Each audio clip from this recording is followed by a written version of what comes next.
Hello and welcome to the TrainerWise Daily-ish Show. My name is Daniel Torres.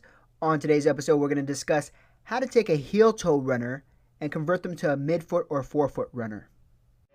Yeah, it's going to take probably several months because they got to back way off of here. You may only do a mile on forefoot at the beginning. Hey, this is a call out to all strength coaches and trainers out there. If you would like to share your views on a given topic, just go to trainerwise.com. Fill out the contact form. Tell us the topic that's of interest to you, and we'll get you on as soon as possible. We're filling up shows at the moment, currently taking guest speakers. So please do take the time now to contact us there, and we'll get you on.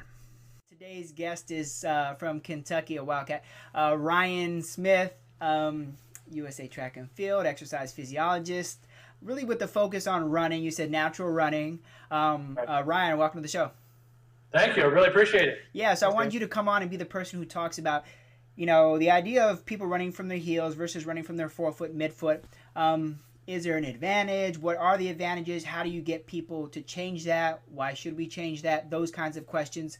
So we'll make it short and sweet. We'll get to the points, and we'll try to get people informed on this topic that's just becoming more and more everybody's getting involved in the whole minimalist shoe movement. So first question, Right. Well, what is the benefit, or is there a benefit to being a forefoot, midfoot runner versus a heel-toe runner? Right. There are a couple of benefits. From everything I found, I used to be a heel striker. Right. Used to beat my body up pretty well with that being a 6'1" guy, and I used to be about 200 pounds. So, I mean, that force of the heel took its toll on my body. So that's whenever I started investigating, hey, there's got to be a better way to run. So that was, and then the whole Born to Run and, Right. the whole Vibram, and that's what kind of got me into it. Yeah. But actually, and then getting into a little bit more on the biomechanics side of it, going back to my exercise physiology days and the college days, and it was, it really went, it's like, all right, let's really look at this. Yeah, let's use our body as a shock absorber. When we're heel striking, we're jamming his heel into the ground, and there's nothing to give. It goes straight up through the leg. It goes through your hips. It goes through your spine, and it's all the way up into the base of your skull. There's nothing to absorb anything. Yeah. So it's like, does this make any sense? So what we've done is now we've got this big wedge of cushion that's trying to absorb what our body was meant to do.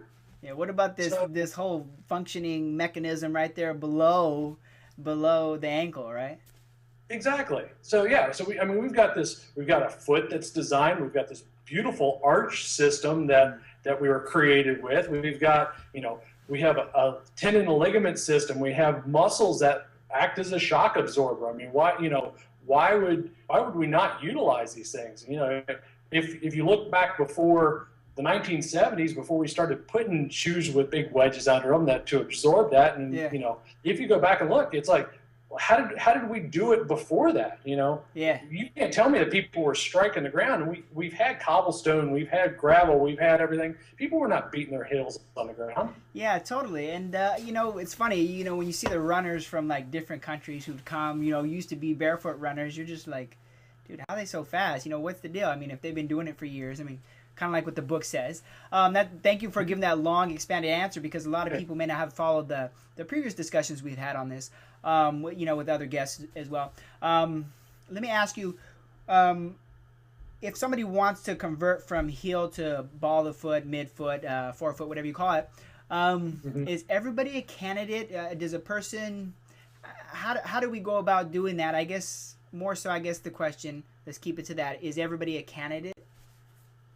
Yeah, obviously, negating anybody that has any medical conditions that keeps them from running or anything like that. But pretty much, there's really nobody that shouldn't be out there with a better running form. I mean, over time, we've developed a way of running efficiently in an inefficient manner. So, everybody can become much more efficient by transitioning. So it takes a little bit of time. If you've been running and heel striking for a long time, it's going to take you probably a minimum of 8 weeks to start transitioning into this midfoot, forefoot strike, land on your foot to be a better runner. It's going to take a little time. Your body's not used to that kind of a change. So just like anything, we've got to adapt to it. So minimum of 8 weeks, we start doing drills. It's not about taking off and running that Yeah. way. We got to learn some drills, some high knees, some marching in place, some jump rope drills, things like that. Start really Yeah. preparing your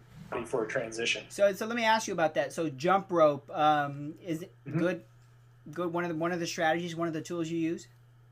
It is actually, yeah, and it doesn't even have to be with a jump rope. I mean, just the movement of pretending that you have a jump rope, so that you're getting that. So whenever you're jumping up and you're just coming off the ground just a little bit Yeah. and settling down, you're bringing that foot down on that midfoot, and you're letting the heel just kind of settle down and kiss the ground, and you're right back up. You're Yeah. No, I hear you.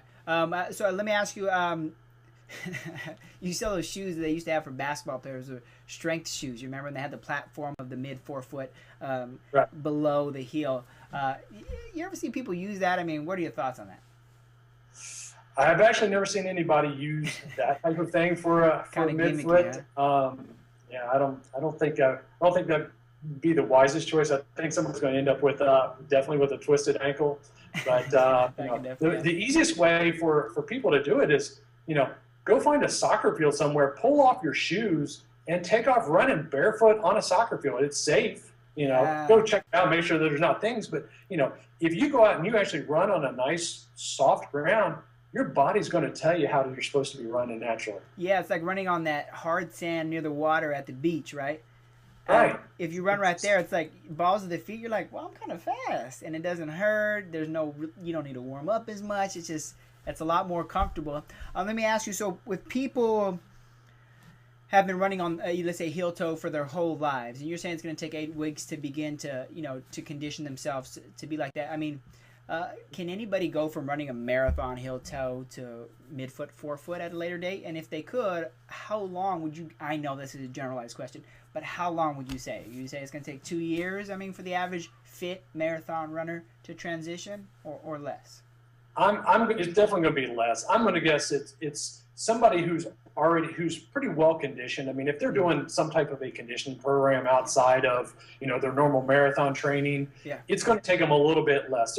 And if somebody who's actually probably is already doing a lot of marathons, they're probably already starting to do shortening their stride up and getting a little bit more of this type of running, because their body's getting pretty beat up if they've done a lot of marathons. If you watch any of the if you watch our Olympic trials and with everybody coming up, if you watch what they're doing, they're pretty much on a midfoot. Your body's starting to wear out over time. It's going to break down. It's like having a Ferrari and slamming on the brakes and slamming on the gas. And if you do that for 26 miles, it's your body's going to start hurting. So yeah, it's going to take probably several months. Yeah. And because they got to back way off on their training. You may only do a mile on forefoot at the beginning, but over time, it's probably not going to take them as long as somebody who's never been doing anything. It's going to take a little bit more conditioning.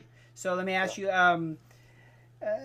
what's the first distance? What would be like the example first step you would give somebody? Somebody says, "Oh, I run in heel toes," and you say, "Okay, you're no injuries.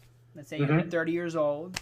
You're a decent level of fitness. You're within 10 pounds of your goal weight. You run 3 times a week, maybe a total of, let's say not a big distance. Maybe you run 2 miles 3 times a week. So you get 6 miles per week. Somebody, they always run heel toe. I mean, what would be the first thing you tell them to do? First thing we're going to do is I'm just going to tell them is, hey, you're going to first do some running in place drills, do some things like that, just to kind of get used to being up on that more athletic position and start running, getting up on that foot, get a feel for doing that.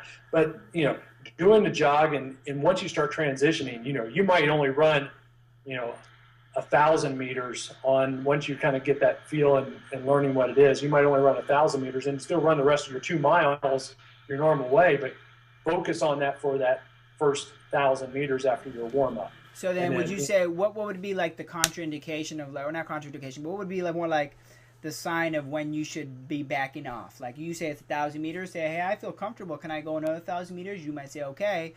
Is there a sign, in the foot or certain feelings that you should, pay attention to that tell you to okay, go back to what you were more comfortable with now? Yeah. I mean, it's going to vary for everybody. Most people are going to say, "Oh, this feels great," and they're just going to keep trying. I mean, a lot of people, you know, and I did this whenever I first got my first pair of Vibram. Yeah.